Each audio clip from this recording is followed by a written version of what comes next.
Anna wants to celebrate her birthday by eating pizza with her friends. P boxes of pizza cost $40 total. Each box of pizza costs $8. Select all equations that describe this situation. So before I even look at that, let me at least try to construct one in my own brain.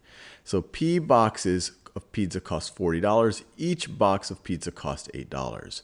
So one way that I could say, what would be the total cost of pizzas in terms of P? Well, it's going to be the number of boxes that I get times the cost per box. So it's going to be P times 8, or 8P is going, and the other way of saying that, the total cost of my pizza is 8P, or I could say it's $40. So 8P must be equal to $40. And we have that captured right here in this first equation. The number of pizza boxes is P. You multiply that times 8 because it's $8 per box. That's my total cost of boxes, which I also know is going to be $40. So these two things must be equal to each other. Now, anything else that I select really has to be the same thing as this first equation, just manipulated a little bit. So over here I have 40 divided by 8 is P. So there's a couple of ways to think about it. If I take the total amount that I spend on pizza, $40, and I divide by the cost per box, so if I divide by 8, that should give me the number of boxes. And that's what this is saying. Take my total cost, divide by my cost per box, and it should give me the number of boxes. Another way of thinking about it is if you take both sides of this equation and divide both sides by 8, on the left-hand side, 8P divided by 8 is P. And on the right-hand side, 40 divided by 8 is, well, 40 divided by 8. And it doesn't matter if we wrote P equals 40 divided by 8 or 40 divided by 8 is equal to P. They're just saying that both of these quantities are equal. So this is also another way to describe the situation. Now let's think about this right over here. 8 divided by 40 is equal to P. Well, this is not consistent either with this statement or with some of the other things that we checked. Where on the left-hand side, we're taking the reciprocal, and on the right-hand side, we aren't. So these two things cannot be equivalent. Over here, we have 40 divided by P is equal to 8. So if I just said, hey, look, I spent $40 on pizza, and I bought P boxes, how much did each of those boxes cost?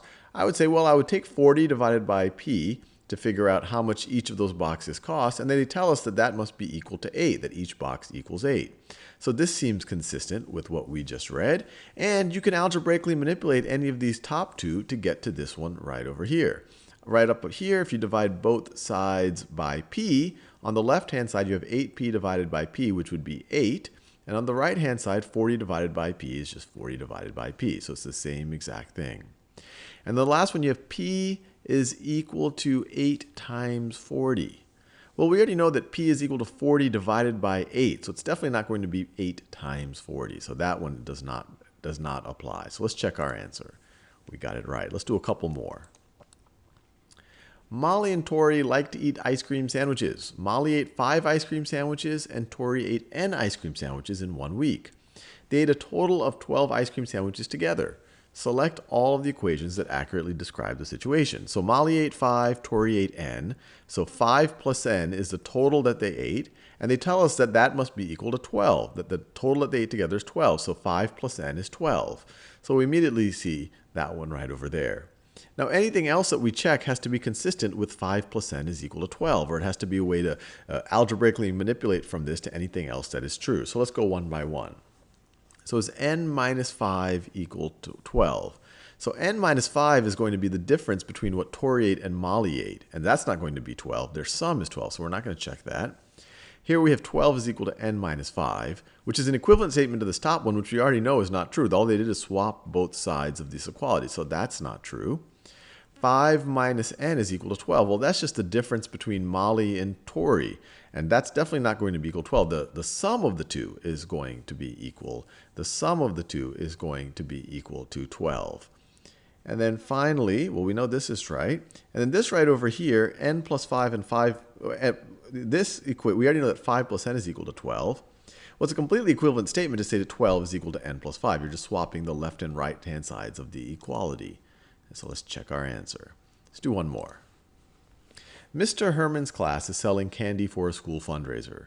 The class got a total the class has a goal of raising $500 by selling C boxes of candy for $2 each. Write an equation that the students could solve to figure out how many boxes of candy they need to sell. So let's think about, in terms of C, how much money they would raise. So let's say they sell C boxes. For each box, they get $2. So the total amount they're going to get is 2 times C, or we can even just write 2C right over there. So this is the total amount that they're going to raise in terms of C. Now we know that the goal is to raise $500. So we want to figure out at what C does the total amount that they raise, does that equal 500? So this right here is the equation that the students could solve to figure out how many boxes of candy they need to sell. We check our answer. And of course, to solve this, we're essentially saying 2 times C is equal to 500. So you might be able to solve it in your head. You might say 2 times what is 500, and you would get 250. Or if you wanted to solve it a little bit more systematically, you just divide both sides by 2. 2C divided by 2 is C. 500 divided by 2 is 250, and you'd get C is equal to 250.